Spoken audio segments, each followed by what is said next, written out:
got the right bitch. No lefty, walking my truth, don't fuck with my step team, crawl for you walk, run it, catch me, got a sharp tongue, spit. Y'all, I just don't stop with the updates on this Carlee Russell case. Now, this update may have came before or after the video I did last night. If you didn't see it, go back and watch. But let's get into this report done by NBC News and Today, and we'll come back and discuss. Do you believe that there's an abductor still out there? Absolutely. Absolutely.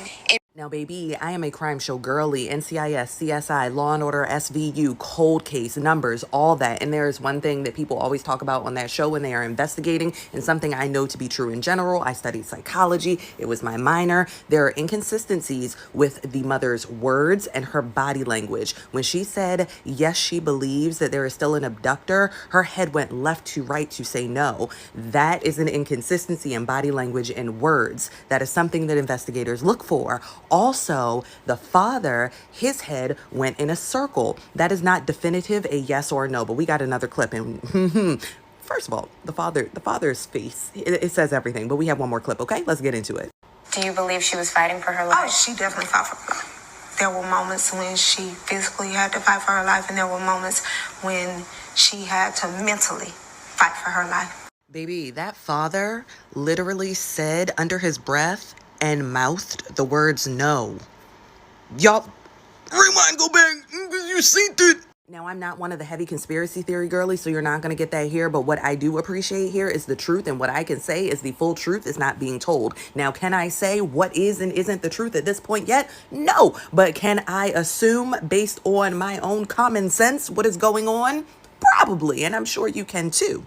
And the thing that I'm the most upset about here is that if this is a hoax or it's all been a lie or this isn't the truth and there's some alternate story, the problem that I have with this is that there are really Black women missing, being kidnapped, being abducted. There are children that are really being out here used as bait, and to use this as a story, allegedly, is not cool, because that takes away from the realness and the reality. The next time this happens and somebody says something, we as a public might not stand up and do something like we did for her. And that is the problem. When you cry wolf, other people suffer in the end.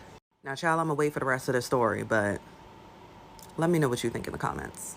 Also, as a disclaimer, because I know y'all girls like to tussle, I am not saying that I am not happy that she is back home. I am not saying that I am not happy that she is safe. What I am saying is I want the truth. So don't start with me. Don't come for me because I didn't send for you. Hey, friend. Hey, over here.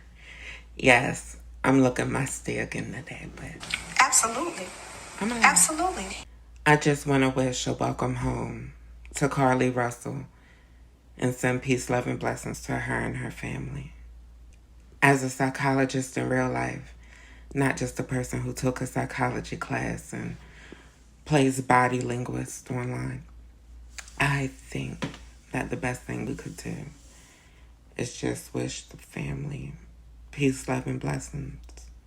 I'd also like to remind y'all to protect Black women, and Black mental health matters. The time frame. Carlee's 911 call remains the only report of a child on the interstate, despite numerous vehicles passing through the area at that time. No one has called to report that a child is missing, and the Hoover Police Department did not locate any evidence of a small child walking down the interstate. Data from Carlee's phone, including her Life 360 app, shows that she traveled approximately 600 yards in her vehicle while she was on the phone with 911, stating that she was following a child. 600 yards, that is 6 football fields straight, 600 yards. The Hoover 911 Center received a second call from Carlee's mother stating that a relative was on the phone with her when they heard Carlee scream, and then they had an open phone line.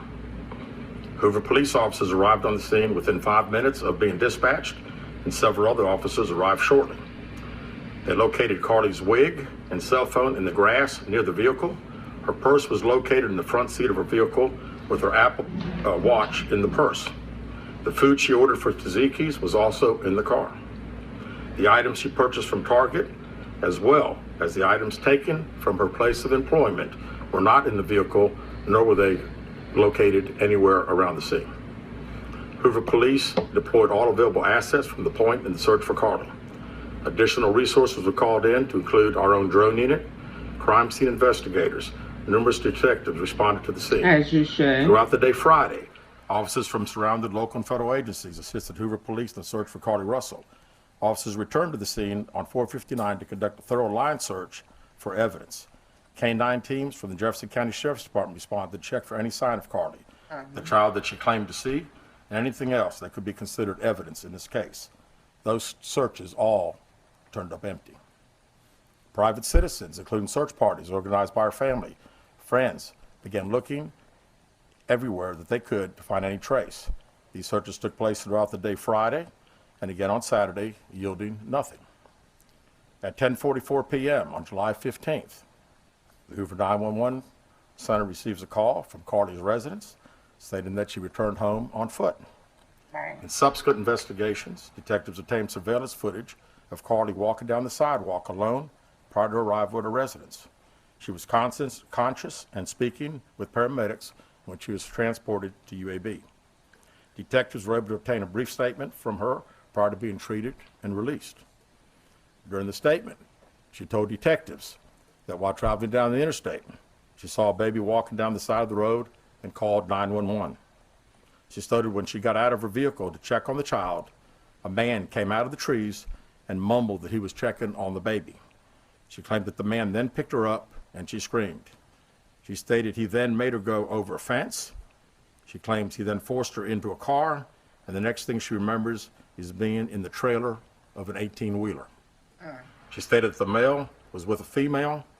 However, she never saw the female, only hearing her voice. She also told detectives she could hear a baby crying. She told detectives the male had orange hair with a big bald spot on the back. She said she was able to escape the 18-wheeler and fled on foot, only to be captured again and then was put in a car. She claimed she was then blindfolded but was not tied up because the captor said they did not want to leave impressions on her wrists. She said that they took her into a house and made her get undressed. She believes they took pictures of her, but she does not remember them having any physical or sexual contact. She stated the next day she woke up and was fed cheese crackers by the female. She said the woman also played with her hair, but could not remember anything else. At some point, she was put back in a vehicle she claims was able to escape while it was in the West Hoover area. She told detectives she ran through lots of woods until she came out near her residence. During this interview, detectives noted that Carlee had a small injury to her lip, and she claimed that her head was hurting. She also had a tear in her shirt. Detectives also noted that she had $107 cash in her right sock. Out of respect for Carlee and her family, detectives did not press for additional information in this interview and made plans to speak with her in detail after giving her time to rest.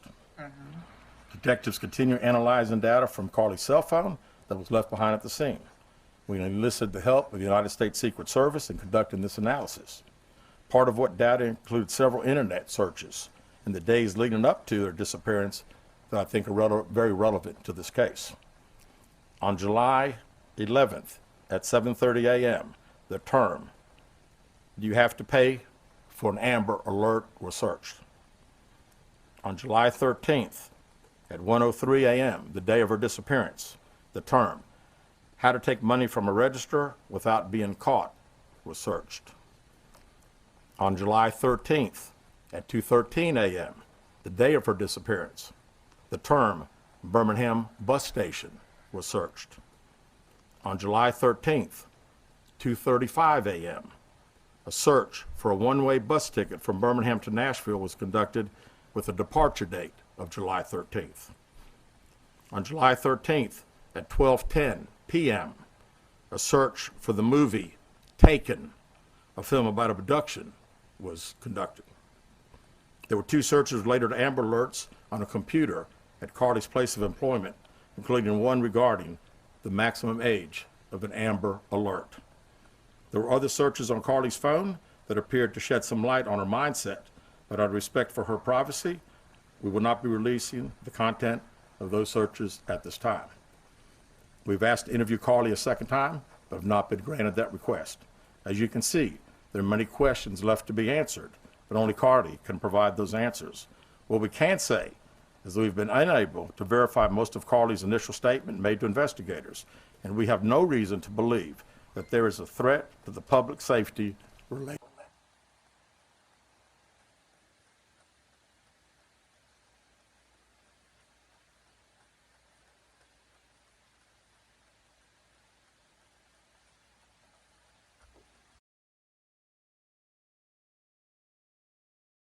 I'm glad ain't nothing happened. Damn, Carlee. I stand by everything I say. I'm glad that Carlee is home. I'm sending peace, love, and blessings to her and her family. We spent so much time and resources on Carlee Ross. Bitch, y'all still spending time and resources on John Benet Ramsey. You know they's going to use the, you know, them crackers. John Benet would be spoiled milk by now if she was still alive. Taken is a great movie. Taken 2 is a good movie too. That's one of the few sequels. But we still don't know what's going on. It's still so many unanswered questions. It could go so many ways. What if it's schizophrenia? You know, what if she was hearing voices?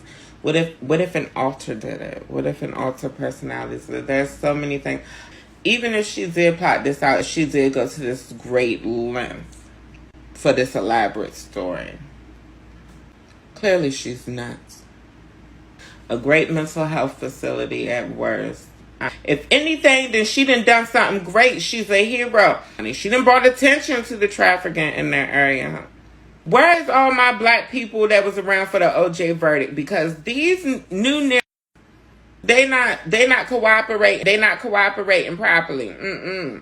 I just had to sit through a white woman talking crazy last night because Carlee had too many glamour shots. And certainly one thing is for sure, she wants attention. Where did all these glamour shots come from the beginning?